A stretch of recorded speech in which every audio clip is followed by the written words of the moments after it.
जय हिंद साथियों। Most welcome आप सभी का हरियाणा ग्रुप डी 2026 के लिए साइंस की क्लास नंबर 34 में। तो आपके हरियाणा ग्रुप डी में साइंस जो है वो 15 नंबर की पूछी जाएगी। हरियाणा पुलिस में अगर आपका हरियाणा पुलिस का एग्जाम सितंबर के आसपास होगा तो उसमें भी आपकी 7 से 8 नंबर की जो है साइंस पूछी जाती है।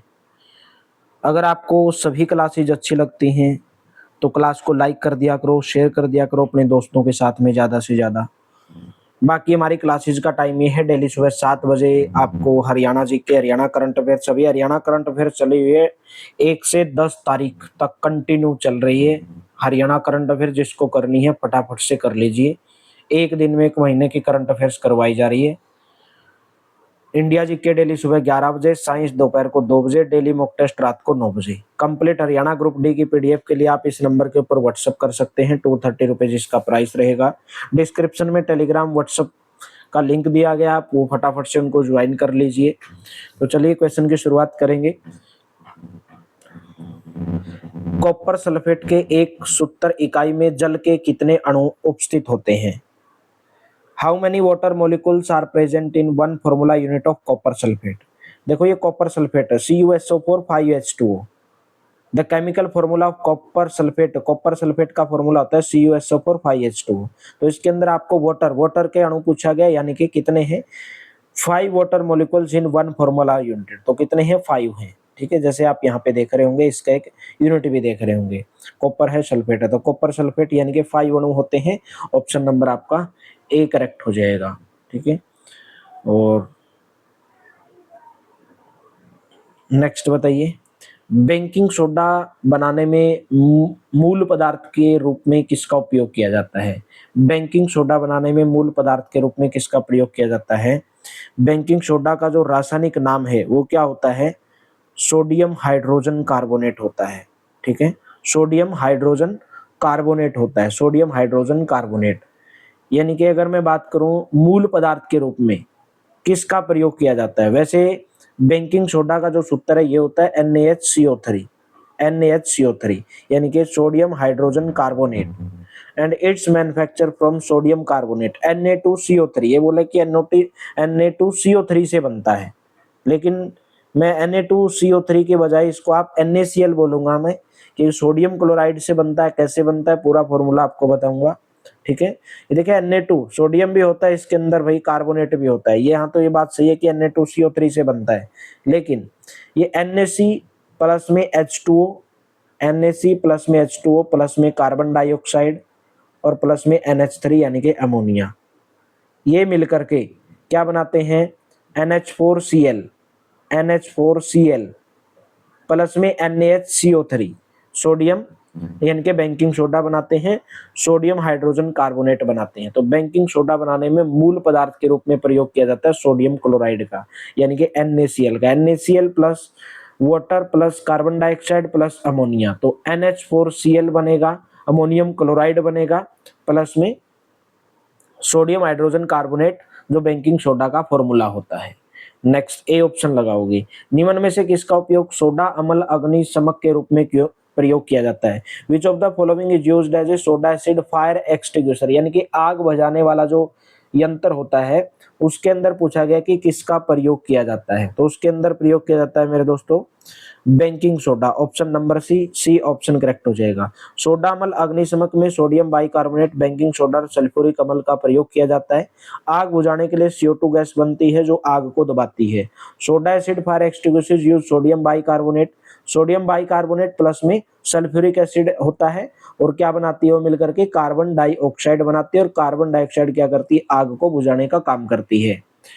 नेक्स्ट है, किस गैस के कारण पाव रोटी या केक फूलकर मुलायम और स्पंजी हो जाता है? आपने पाव रोटी तो देखा होगा, ठीक है, जैसे ये आप इमेज के अंदर देख रहे होंगे। ठीक है, तो इसने पूछा है कि किस गैस के कारण जो ब्रेड और केक है वो क्या हो जाता है? सॉफ्ट एंड स्पंजी हो जाता है। तो राइट ऑप्शन रहेगा option number D, carbon dioxide, D option. Baking soda यानी कि सोडियम बाइकार्बोनेट जब गर्मी में प्रतिक्रिया करता है, जब बेकिंग सोडा हीट के साथ रिएक्ट करता है तो कार्बन डाइऑक्साइड गैस बनती है, जो आटे के अंदर बुलबुले बनाकर ब्रेड या केक को क्या कर देती है? फुला देती है। तो ऑप्शन नंबर डी करेक्ट हो जाएगा, कार्बन डाइऑक्साइड। यानी कि NaHCO3 क्रिया करके हाइड्रोजन हीट कर देंगे इसको, प्लस में CO2 प्लस H2O, तो अम्ल का सोडियम लवण देगा। ठीक है, तो right option option number D will be correct. Next है, पीएच स्केल के संदर्भ में निम्नलिखित कथनों पर विचार कीजिए और आंसर दीजिए। पहला क्या बोल रहे हैं, consider the following statement with reference to the pH scale.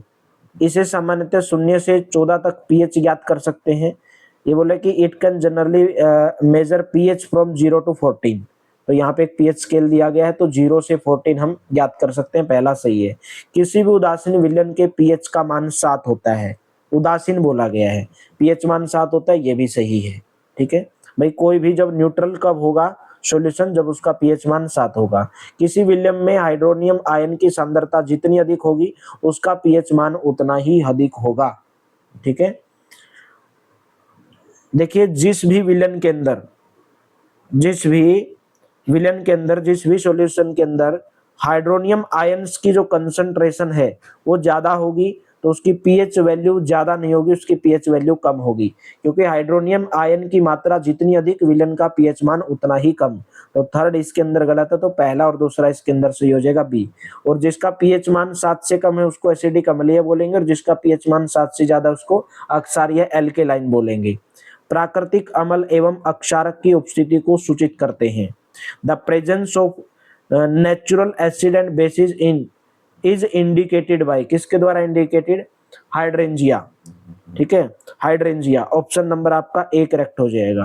ठीक है, देखो सबसे पहले जो लिटमस का जो विलयन होता है वो कैसा होता है, बैंगनी होता है। यानी कि जब न तो अक्षारीय है, मैंने आपको बताया भी था कि जब विलियम न तो अक्षारीय यानी कि न तो एल्केलाइन होता है न एसिडिक होता है, तब उसका कलर कैसा होता है, लिटमस का बैंगनी कलर का होता है, पर्पल कलर का होता है। ठीक है, और ये जो लिटमस है ये कौन से पौधे से निकाला जाता है, पौधे का नाम है थैलोफाइटा, एक पौधे के समूह का नाम है थैलोफाइटा, ये आपको याद रखना है, थैलोफाइटा इसके समूह से निकाला जाता है, जिसको आप लिचन बोलते हैं। ठीक है, और उसको एक सूचक की तरह प्रयोग किया जाता है। लिटमस का जो सॉल्यूशन है, जब विलयन है न तो अम्लीय होता है न क्षारीय, तब ये बैंगनी रंग का होता है।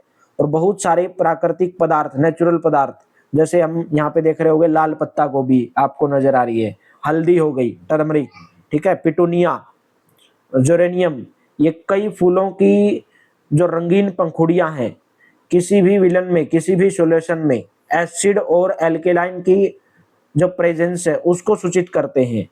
ठीक है, यानी कि जो इनका रंग है ये किसको दर्शा रहा है, कि इनकी एसिडिक और एल्केलाइन उपस्थिति को दर्शा रहा है कि ये एसिडिक है या बेसिक है। ठीक है, तो राइट ऑप्शन ऑप्शन नंबर ए, प्राकृतिक अम्ल और क्षारक की उपस्थिति को सूचित कौन करते हैं, हाइड्रेंजिया करते हैं, हाइड्रेंजिया, ए ऑप्शन करेक्ट रहेगा।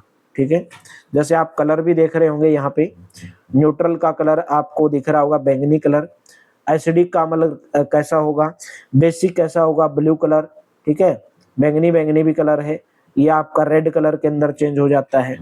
नेक्स्ट बताइए, लाइकेन पादप जगत के किस समूह से संबंधित है, lichen belongs to which group of plant kingdom, ये मेरे दोस्तों अभी मैंने आपको बताया thallophyta, option number C. Lichen कवक यानी कि फंगस और एल्गी यानी कि शैवाल के बीच पारस्परिक सहजीवी संबंध का उत्पाद है, यह पादप जगत के थैलोफाइटा समूह से संबंधित है। फंगस प्लस के एल्गी यानी कि दोनों मिलकर के लाइकेन का निर्माण करते हैं। लाइकेन किससे बनता है, कवक और एल्गी से। जैसे आप देख रहे होंगे जो पेड़ों के नीचे या जो गोबर की जो मैंद होती है उस पे भी ये जम जाते हैं कवक, ऐसे छतरी निकल के आती है। ठीक है, एल्गी यानी कि शैवाल, जैसे दीवार पे भी काई टाइप लग जाती है, तो मिलकर के किसका निर्माण करते हैं, लाइकेन का, जैसे आप इमेज के अंदर भी देख रहे होंगे ये। नेक्स्ट बताइए, निम्न के बीच एक गंधीय सूचक है, which among the following is an olfactory indicator, olfactory indicator इनमें से कौन सा है, साबुन, वेनिला या लौंग। तो ऑप्शन नंबर इसके अंदर डी करेक्ट रहेगा भाई, बी और सी दोनों, यानी कि वेनिला और लौंग। ये साबुन है, ये वेनिला है, ये लौंग है, ये बी और सी दोनों। ठीक है, तो कुछ प्राकृतिक पदार्थ की गंध अम्लीय अक्षारीय माध्यम में बदल जाती है। भाई कुछ नेचुरल सब्सटेंस हैं जिनकी जो स्मेल है वो एसिडिक और बेसिक में बदल जाती है। ऐसे पदार्थों का उपयोग गंधीय सूचक के रूप में किया जाता है। Such substances are used as olfactory indicators. Next है, शुद्ध रूप में धातु की सतह चमकदार होती है, इस गुणधर्म को क्या बोलते हैं? In its pure form the surface of a metal is shiny, what is the property called? इस प्रॉपर्टी को हम क्या बोल देंगे? धात्विक चमक बोल देंगे, यानी कि लस्टर बोल देंगे भाई। यह धातुओं का वह गुण होता है lustre. Lustre is a property of metal due to which their surface appear shiny and reflects light. जैसे आप देख रहे होंगे ये शाइनी सरफेस है और जब इनके ऊपर लाइट पड़ेगी तो क्या लाइट को क्या कर देंगी? रिफ्लेक्ट कर देंगी भाई। नेक्स्ट, जिस धातुओं को पीटकर पतली चादर बनाया जा सकता है उस गुणधर्म को हम क्या बोलेंगे? उस गुणधर्म को बोलेंगे मैलिएबिलिटी, यानी कि आघात वर्ध्यता। Malleability is the property of a metal by which they can be beaten into thin sheets। वे धातुएं जिन्हें पीटकर पतली चादर में बदला जा सकता है उन्हें अघात वर्ध्य कहा जाता है। नेक्स्ट, सबसे अधिक अघात वर्ध्य धातुएं कौन सी होती हैं? Which metal is most malleable? सोना, चांदी, लोहा या एल्यूमिनियम? तो राइट ऑप्शन रहेगा गोल्ड, ऑप्शन नंबर ए। मैंने आपको मॉक टेस्ट में भी करवाया था। सोना क्या होता है? सबसे अधिक अघात वर्ध्य धातु है, यानी कि क्यों है? क्योंकि इसे आसानी से पीटकर बहुत पतली चादर बनाई जा सकती है। Gold is the most malleable metal, it can be beaten into very thin sheets. ठीक है, जैसे आप देख रहे होंगे सोना से बिल्कुल थिन शीट बना दी। चांदी भी है, ठीक है, लोहा से मोटी बनेगी, एल्यूमिनियम से बिल्कुल पतली। तो लेकिन सबसे जो इसमें कौन सा है? गोल्ड है भाई, सबसे अधिक आघात वर्ध्य, जिससे हम 1 ग्राम सोने से मेरे दोस्तों लगभग 2 किलोमीटर लंबी वायर बना सकते हैं। ए ऑप्शन करेक्ट हो जाएगा इसका। धातु के पतले तार के रूप में खींचने की क्षमता को क्या बोलते हैं? उसको हम बोलते हैं तन्यता, यानी कि डक्टिलिटी। डी ऑप्शन करेक्ट हो जाएगा। धातु की वह विशेषता जिसे खींचकर पतले तारों में बदला जा सकता है उसे डक्टिलिटी, तो सबसे ज्यादा डक्टिलिटी गोल्ड में ही होती है। The property of a metal by which it can be drawn into thin wire is called ductility. Next, सबसे अधिक तन्य धातु कौन सी है? डक्टिलिटी सबसे ज्यादा किसके अंदर है? वो गोल्ड के अंदर है, ऑप्शन नंबर बी। ठीक है, तो यहाँ पे चांदी लिखा है, चांदी नहीं होगी, कौन सी होगी? गोल्ड होगी। वह गुण जिसके कारण कोई धातु खींचे जाने पर पतले तार में बदली जा सके उसको क्या बोलेंगे? तन्यता बोलेंगे। तो गोल्ड आएगा भाई। ठीक है, यहाँ पे सिल्वर ये गलत लिखा है। नेक्स्ट बताइए, 1 ग्राम सोने से कितने किलोमीटर तार बनाया जा सकता है? अभी मैंने आपको बताया 1 किलोग्राम सोने से 2 किलोमीटर। सोना एक अत्यंत तन्य धातु है, इसे बहुत पतले तार के रूप में खींचा जा सकता है। नेक्स्ट, उष्मा के सबसे अच्छे चालक कौन से हैं? Which are the best conductor of heat? Best conductor of heat silver and copper, option number A भाई। ठीक है, सिल्वर एंड कॉपर। तो यहाँ पे सोना और चांदी उष्मा के उत्तम कुचालक हैं। Gold and silver are excellent conductor of heat. और गोल्ड और सिल्वर में भी सबसे ज्यादा कौन सा है? यहाँ पे सिल्वर और कॉपर लिखा है, तो सिल्वर और कॉपर ही आना चाहिए भाई गोल्ड की बजाय तो।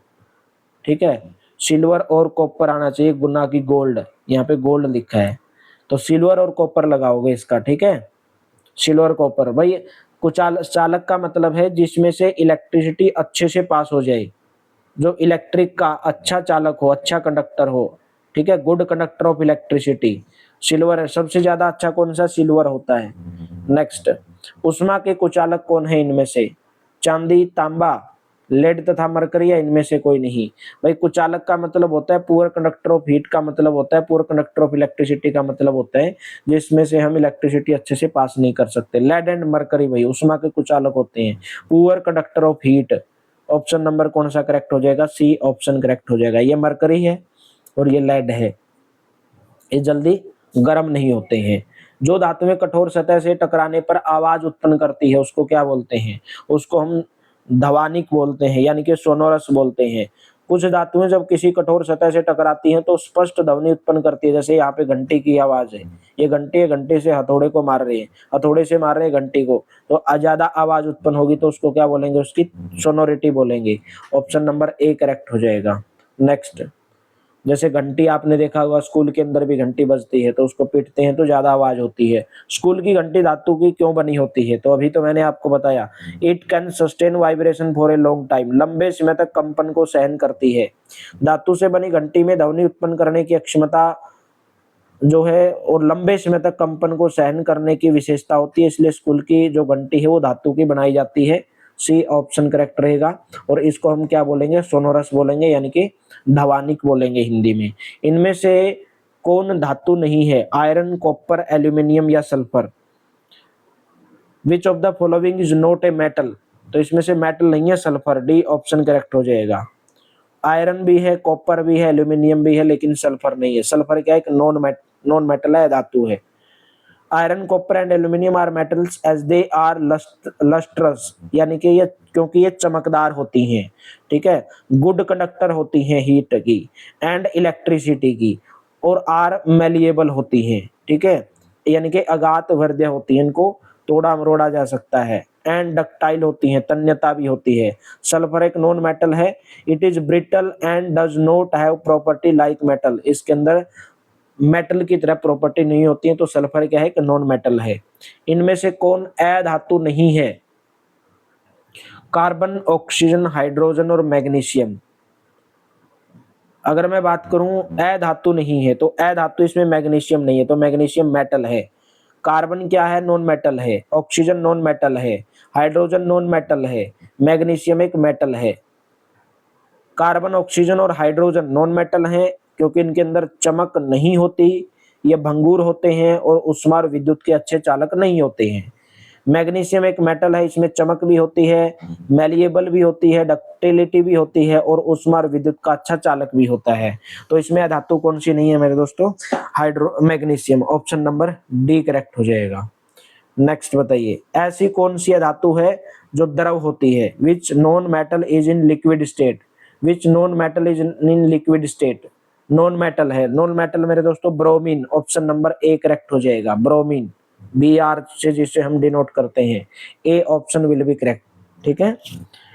इसके अलावा जितने भी अधातुएं होती हैं, जितने भी नॉन मेटल होते हैं, वो सभी या तो सॉलिड होते हैं या गैस होते हैं, ठीक है।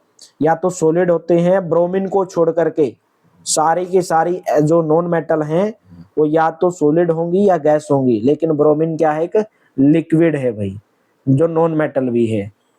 किसी धातु के अलावा सारी धातुएं कमरे के ताप पर ठोस अवस्था में पाई जाती हैं। Except which metal, all metals are found in solid state at room temperature except mercury, option number D. यहाँ पे देख रहे होंगे आप mercury, the only metal that is liquid at room temperature. Mercury एकमात्र धातु है जो कमरे के ताप पर द्रव अवस्था में पाई जाती है, जबकि अन्य सारी की सारी धातुएं कैसी होती हैं, कठोर होती हैं, सॉलिड होती हैं। और मरकरी का सिंबल क्या है भाई, Hg, ठीक है। तो ऑप्शन नंबर डी करेक्ट हो जाएगा। यहीं पे अगर मैं बात करूं, जो मेटल होती है ना, उसका जो गलनांक होता है, मेल्टिंग पॉइंट जो होता है वो ज्यादा होता है, ठीक है। लेकिन इसके अंदर दो मेटल हैं, एक तो आपकी गैलीलियम है और एक मेरे दोस्तों सीजियम है, Cs। एक सीजियम है, गैलीलियम है। इनका जो गलनांक है, मेल्टिंग पॉइंट है, वो बहुत कम होता है। लेकिन बाकी जो धातुएं होती हैं उनका जो गलनांक है, मेल्टिंग पॉइंट है, वो ज्यादा होता है, ठीक है। लेकिन जो आयोडीन है वो नॉन मेटल है, और नॉन मेटल होते हुए भी क्या है, वो चमकदार है। याद रखना आपको भाई, नॉन मेटल होते हुए भी कौन सी नॉन मेटल है, जो नॉन मेटल है लेकिन क्या है, चमकीला है। क्योंकि मेटल चमकीले होते हैं लेकिन अधातु नहीं होती, नॉन मेटल नहीं होते। लेकिन आयोडीन क्या है, अधातु है, नॉन मेटल है लेकिन चमकीला है। कौन सी अधातु चमकीला होता है, आयोडीन। अभी मैंने आपको बताया, ऑप्शन नंबर ए आयोडीन। जैसे आप यहाँ पे देख रहे होगे, ये आयोडीन है। मरकरी को छोड़ करके आपको बताया सभी के सभी मेटल रूम टेम्परेचर के ऊपर सॉलिड फॉर्म के अंदर पाई जाती हैं, और सभी मेटल का जो मेल्टिंग पॉइंट है वो ज्यादा होता है, लेकिन गैलीलियम और सीजियम का जो मेल्टिंग पॉइंट है बहुत कम होता है, ठीक है।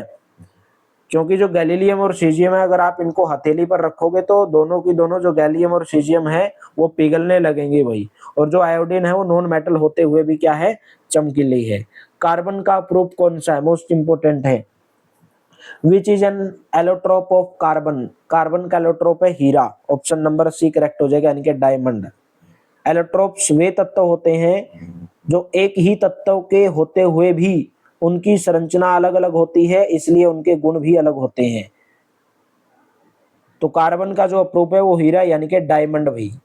What is an allotrope of carbon, carbon एक ऐसी, कार्बन पहले तो क्या नॉन मेटल है, ठीक है। और बहुत सारे फॉर्म के अंदर ये प्रेजेंट होती है, कार्बन बहुत सारी फॉर्म के अंदर प्रेजेंट होती है। जो बहुत सारी फॉर्म के अंदर प्रेजेंट हो, भाई कोई भी मेटल या नॉन मेटल जो बहुत सारी फॉर्म के अंदर, बहुत सारी संरचनाओं के अंदर प्रेजेंट हो, और उसी को, उसका जो अलग अलग रूप है उसको हम क्या बोलेंगे, अपर रूप बोलेंगे भाई, यानी कि एलोट्रोप बोलेंगे। और जो हीरा जो है वो कार्बन का क्या है, अपरूप है। और ये हीरा जो है सबसे कठोर नेचुरल सबस्टांस है। इसका जो मेल्टिंग पॉइंट और बॉइलिंग पॉइंट है वो ज्यादा होता है हीरे का।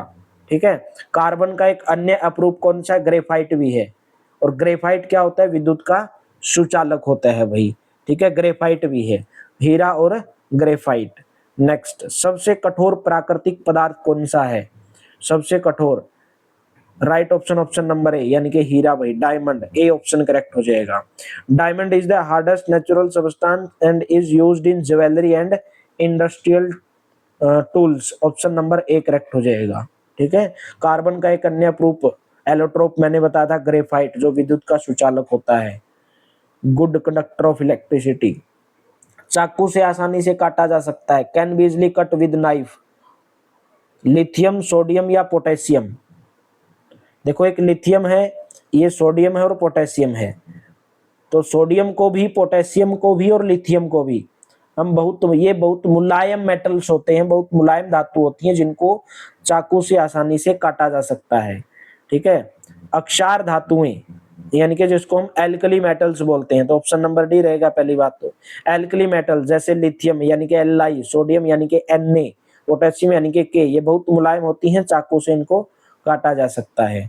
ऐसे धातु ऑक्साइड जो अम्ल तथा क्षार दोनों से अभिक्रिया करके लवण तथा जल प्रदान करते हैं, उनको हम क्या बोलेंगे, such metal oxide which react with both acids and bases to give salt and water are called, उनको हम क्या बोल देंगे, उभयधर्मी ऑक्साइड, यानी कि एम्फोटेरिक ऑक्साइड बोल देंगे भाई।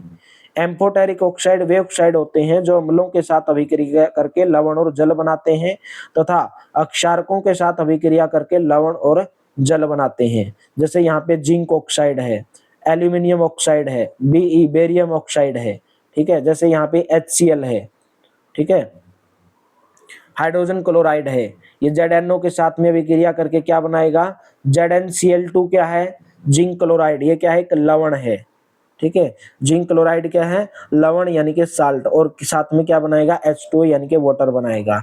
उसी प्रकार जैसे NO, सोडियम हाइड्रोक्साइड, ये क्या है, एल्केलाइक यानी कि अक्षारक है। जिंक ऑक्साइड में साथ में क्रिया करके लवण और जल बनाएगा, सोडियम जिंक ऑक्साइड बनाएगा, Na2 ZnO2 प्लस वाटर बनाएगा, तो जल और लवण बनाते हैं। ठीक है। तो जो जिंक ऑक्साइड है वो एक उभयधर्मी ऑक्साइड का उदाहरण है। उभयधर्मी का मतलब है एम्फोटेरिक ऑक्साइड।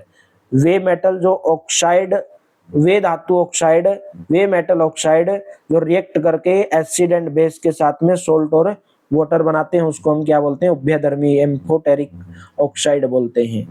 निम्न में से कौन धातुएं ठंडे जल के साथ तेजी से अभिक्रिया करती हैं, which of the following metals react rapidly with cold water, वो है सोडियम और potassium, option number C correct हो जाएगा। ठीक है। सोडियम और पोटेशियम, जैसे आप देख रहे होंगे ये मैग्नीशियम हो गया। ठीक है। ठंडा जल के अंदर ये डाली हुई है मैग्नीशियम, ये एल्यूमिनियम, और ये आप देख रहे हो सोडियम और ये देख रहे हो पोटेशियम। तो देखो यहाँ पे ज्यादा बुलबुले उठ रहे हैं, मतलब ये तेजी से अभिक्रिया कर रही हैं, तो सोडियम और पोटेशियम, ऑप्शन नंबर आपका सी करेक्ट हो जाएगा। नेक्स्ट, ऐसी धातु जो अत्यंत अधिक टेम्परेचर पर ऑक्सीजन के साथ अभिक्रिया नहीं करते हैं, which metal does not react with oxygen even at extremely high temperature पर भी। भाई वो कौन से मेटल हैं जो ऑक्सीजन के साथ रिएक्ट नहीं करते हैं हाई टेम्परेचर के ऊपर भी, वो है चांदी और सोना, सिल्वर एंड गोल्ड।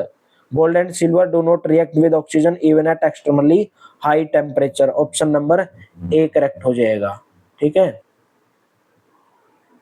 नेक्स्ट, निम्न में से कौन ठंडे जल के साथ तेजी से अभिक्रिया करती है, ठंडे जल के साथ में तेजी से अभिक्रिया पूछी गई है कि कौन सी करती है। Which of the following reacts more rapidly with cold water, potassium और सोडियम, ये मैंने आपको बता भी दिया था, डी ऑप्शन पोटेशियम और सोडियम। ठीक है, पोटेशियम और सोडियम। जैसे आप देखो ज्यादा बुलबुले उठ रहे हैं यानी कि ज्यादा रिएक्ट कर रही है, इसके अंदर कम बुलबुले हैं, कैल्शियम और मैग्नीशियम डाला हुआ है। जल के साथ कौन सी अभिक्रिया धीमी करती है भाई? मैग्नीशियम, पोटेशियम, कैल्शियम, इनमें से कोई नहीं। तो मैग्नीशियम और पोटेशियम तो जल्दी करती है, कैल्शियम नहीं करती है। कुछ धातुएं जल के साथ धीरे धीरे अभिक्रिया करती हैं जबकि कुछ तेजी से करती हैं, तो वो इसमें कैल्शियम है। कौन धातु शीतल जल के साथ अभिक्रिया नहीं करता परंतु गर्म जल के साथ अभिक्रिया कर लेता है? इनमें से आपको बताना है भाई। Which metal does not react with cold water but reacts with hot water? तो इसमें कौन सा है? Sodium and calcium, sodium and calcium, या पोटेशियम या मैग्नीशियम? तो इसके अंदर मेरे दोस्तों सोडियम दे दिया। कौन धातु शीतल जल के यानी कि ठंडे जल के साथ में विक्रिया नहीं करता परंतु गर्म जल के साथ में कर लेता है? वो है मैग्नीशियम भाई। Magnesium does not react with cold water but reacts with hot water. ठीक है, ये ठंडा पानी है, शीतल जल के अंदर नहीं कर रहा है लेकिन गर्म जल के अंदर क्या कर रहा है? रिएक्ट कर रहा है। जैसे ये डाल दिया हॉट वाटर के अंदर, कोल्ड वाटर के अंदर नहीं रिएक्ट कर रहा है। नेक्स्ट, वे धातुएं जो जल के साथ बिल्कुल भी अभिक्रिया नहीं करती हैं। Which metal do not react at all with water? Lead तथा कॉपर, सिल्वर, गोल्ड, आयरन तथा कॉपर, ए और बी दोनों। देखिए सिल्वर होगी, गोल्ड, कॉपर, लेड, लेड भी है, कॉपर भी है, सिल्वर भी है और गोल्ड भी है, तो ऑप्शन नंबर डी हो जाएगा। Metals like silver, gold, copper and lead do not react with water. कुछ धातुएं जल के साथ प्रतिक्रिया नहीं करती, कॉपर, लेड, सिल्वर और gold. D option will be correct. वह धातु जो भूपर पट्टी में स्वतंत्र अवस्था में पाई जाती है, भूपर पट्टी के अंदर भाई। Which metal is found in the earth crust in free state? Gold, silver, platinum, all of these. Option number D भाई। Gold, silver and platinum are found in the earth crust in free state. D option correct हो जाएगा। Next, चांदी की वस्तुएं कुछ दिन खुली वायु में छोड़ने पर काली हो जाने का कारण क्या है? Why do silver item turns black when left in open air for some days? जैसे आपके घर में चांदी होगी तो कुछ दिनों के बाद काली पड़ जाती है, ऐसा क्यों? ये चांदी बिल्कुल चमक रही है या आप उनको खुली वायु के अंदर छोड़ दोगे तो वो क्या पड़ जाती है? काली पड़ जाती है। ऐसा क्यों होता है? ये ऐसा होता है सिल्वर सल्फाइड भाई।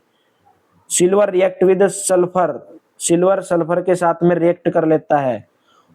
जो एयर के अंदर प्रेजेंट होता है सल्फर, और सिल्वर सल्फाइड बनाता है। Which causes it turn black? जो चांदी को ब्लैक कर देता है, सिल्वर सल्फाइड।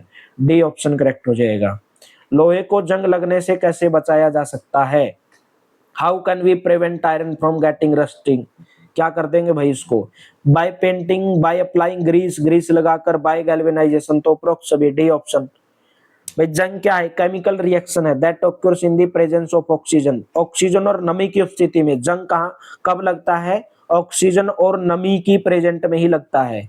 सुरक्षा के लिए सतह को ढकना आवश्यक है। पेंट करके, ग्रीस लगा करके, गैल्वेनाइजेशन, सभी तरीके सही हैं। ठीक है, तो आप जंग से बचा सकते हो। नेक्स्ट, शुद्ध सोना कितने कैरेट का होता है? शुद्ध सोना भाई काफी नरम होता है। जो शुद्ध सोना होता है वो काफी नरम होता है, जो प्योर गोल्ड होता है वो काफी नरम होता है। ठीक है, तो इसलिए 24 कैरेट सोने का जो उपयोग है वो आभूषण बनाने के लिए नहीं किया जाता। ठीक है, और इसको थोड़ा कठोर बनाने के लिए, सॉलिड बनाने के लिए इसमें चांदी या तांबा मिला दिया जाता है। और ज्यादातर भारत के अंदर आभूषण बनाने के लिए, मोन्यूमेंट्स बनाने के लिए, ऑर्नामेंट्स बनाने के लिए 22 कैरेट सोने का यूज किया जाता है। ठीक है, यानी कि 22 कैरेट में तांबा और चांदी मिला दिया जाता है ताकि आभूषण बन जाए। तो 24 कैरेट का होता है भाई। 24 कैरेट का सोना 99.9% शुद्ध सोना होता है। It is considered the purest form of gold. Next, Bharat में आभूषण बनाने के लिए कितने कैरेट सोने का उपयोग किया जाता है? भारत में आभूषण बनाने के लिए ज्यादातर 22 कैरेट सोने का उपयोग किया जाता है। क्यों किया जाता है? क्योंकि 24 कैरेट से हम बना नहीं सकते। क्यों नहीं बना सकते? क्योंकि वो हम उसे आभूषण, क्योंकि बहुत नरम होता है, तो उसको कठोर बनाने के लिए हम उसके अंदर क्या मिला देंगे? तांबा या चांदी मिला देते हैं ताकि उसे हम आभूषण बना सकें। भारत में आभूषण बनाने के लिए 22 कैरेट सोने का उपयोग किया जाता है। ऑप्शन नंबर आपका सी करेक्ट हो जाएगा भाई इसके अंदर। नेक्स्ट है, सोने को कठोर बनाने के लिए कौन सा धातु मिलाया जाता है? तो सोने को कठोर बनाने के लिए कौन सा धातु बनाया जाता है? चांदी और तांबा मिलाया जाता है, यानी कि ऑप्शन नंबर डी करेक्ट हो जाएगा। सिल्वर एंड कॉपर, सोने को मजबूत और टिकाऊ बनाने के लिए इसमें चांदी और तांबा दोनों मिलाए जाते हैं, क्योंकि हम 24 कैरेट जो शुद्ध सोना है उससे आभूषण नहीं बना सकते, क्यों बहुत मुलायम होता है, तो उसको कठोर बनाने के लिए उसके अंदर चांदी और तांबा मिलाया जाता है, और यानी कि 22 कैरेट सोने के शुद्ध आभूषण बनाए जाते हैं। विद्युत तारों की परस्पर वेल्डिंग के लिए उपयोग किया जाता है। आपने वेल्डिंग देखा होगा, जैसे ये इमेज के अंदर वेल्डिंग कर रहे हैं, तो पूछा गया इसके अंदर जो है किसका प्रयोग किया जाता है? विद्युत तारों की परस्पर वेल्डिंग के लिए। आपने मोबाइल में भी देखा होगा, मोबाइल में लगाते हैं, ठीक है, एक शोल्डर टाइप रहता है इस तरीके से, तो उसके अंदर यूज किया जाता है टिन और लेड, यानी कि टिन और सीसा। टिन और सीसा का मिश्रण सोल्डर के रूप में उपयोग किया जाता है। ऑप्शन नंबर आपका बी करेक्ट रहेगा भाई। वहीं पे मैं बात करूं, जो टिन, यदि कोई जो धातु है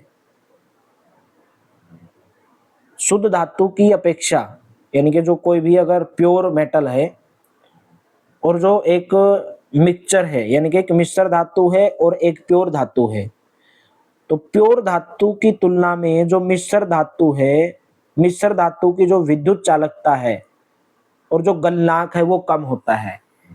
यानी कि जो मिक्स्ड मेटल रहेगी उसकी जो इलेक्ट्रिक कंडक्टिविटी और जो उसका गलनांक है वो क्या होगा? कम होगा, जबकि शुद्ध धातु का ज्यादा होगा। जैसे मैं आपको बोल दूं कॉपर और जिंक, ठीक है, कॉपर और जिंक यानी कि तांबा और जस्ता, ठीक है, तांबे और जस्ते को मिलाकर जो मिश्र धातु बनेगी। उसी प्रकार मैं बोल दूं कॉपर और टिन, यानी कि टिन को हम डिनोट करते हैं Sn से, तो सॉरी, यहाँ पे कॉपर यानी कि तांबा यानी कि S, तो कॉपर और अगर मैं जिंक को मिलाऊंगा तो क्या बनेगा? पीतल बनेगा। कॉपर और जिंक को मिलाने से क्या बनेगा? पीतल बनेगा। वहीं पे कॉपर और अगर टिन को मिलाऊंगा तो क्या बनेगा? कांसा बनेगा, ठीक है। तो यहाँ पे कॉपर और जिंक को अगर मिला दूंगा और कॉपर और टिन को मिला दूंगा तो कांसा बनेगा, कॉपर और जिंक को मिलाने से पित्तल बनेगा, और ये क्या हो जाएंगे? विद्युत के कुचालक हो जाएंगे, यानी कि बैड कंडक्टर हो जाएंगे। अगर मैं केवल तांबे का उपयोग करूं कॉपर का, तो क्या होता है? विद्युत का अच्छा चालक होता है, ठीक है। तो यहाँ पे जो सीसा और जो टिन है मिश्र धातु सोल्डर है, इसलिए इनका प्रयोग किया जाता है। इनका गलनांक बहुत कम होता है। विद्युत तारों के जो परस्पर वेल्डिंग के लिए इनका प्रयोग किया जाता है। ऑप्शन नंबर बी करेक्ट हो जाएगा।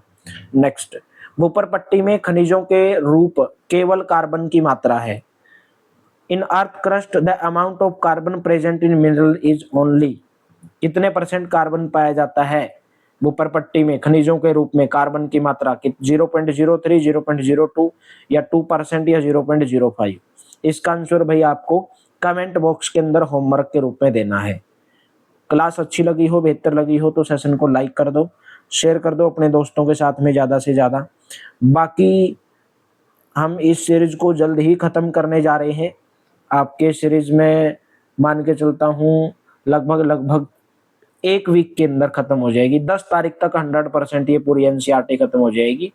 फिर अगले 20 दिन में यानी कि पूरे अगस्त में ये एनसीईआरटी खत्म हो जाएगी, और फिर 20 दिन में हम पूरे की पूरी जो हमारी पीवाईक्यू सीरीज है उसको खत्म कर देंगे, ठीक है।